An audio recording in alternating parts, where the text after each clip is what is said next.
என்னென்னமோ போட்டு புரளி கிளப்பிட்டு அதை கிளப்பிட்டு ஏதோ இது வாங்கிட்டானா காசு வாங்கிட்டாங்களா, நான் காசு இது பண்ணிட்டேனா, என்னென்னமோ கிளப்பி விட்டுட்டு இருப்பாங்க. அதாவது அமைச்சர் சொன்ன மாதிரி நான் 5 ஆண்டு காலம் அமைச்சராக பணியாற்றினேன்.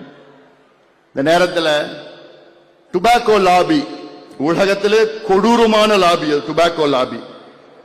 அதன் பிறகு குட்கா லாபி, அது இன்னும் மோசமான லாபி. அது பார்மசூட்டிக்கல் லாபி, எம்சிஐ லாபி. இந்த அத்துணை லாபியும் தன்னந்தனியாக எதிர்த்தவர் இந்த அன்புமணி ராமதாஸ். அத்துணை லாபிகளும் அவ்வளவு கடுமையாக எதிர்த்து என்னை எப்படியோ யார் யார் மூலமா வந்து பேசினாங்க, யார் யார் மூலமா வந்து பேசினாங்க, சமரசம் பேசினாங்க. உங்களுக்கு எவ்வளவு நான் தரோம் சொல்லுங்க, நீங்க அமைதியா இருக்கணும், வேற எதுவும் இல்லை, அமைதியா இருக்கணும். அன்னைக்கு வாங்கணும்னா எவ்வளோ வாங்கியிருக்கலாம். இந்த குட்கா லாபி மட்டும் 1000 கோடி ரூபாய் நான் தரோம் அன்னைக்கு சொன்னான்.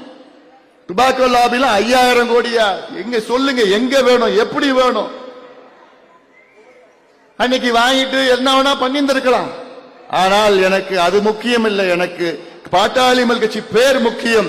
தமிழ்நாட்டின் இந்தியாவில் உள்ள இளைஞர்களுடைய நலன் முக்கியம்.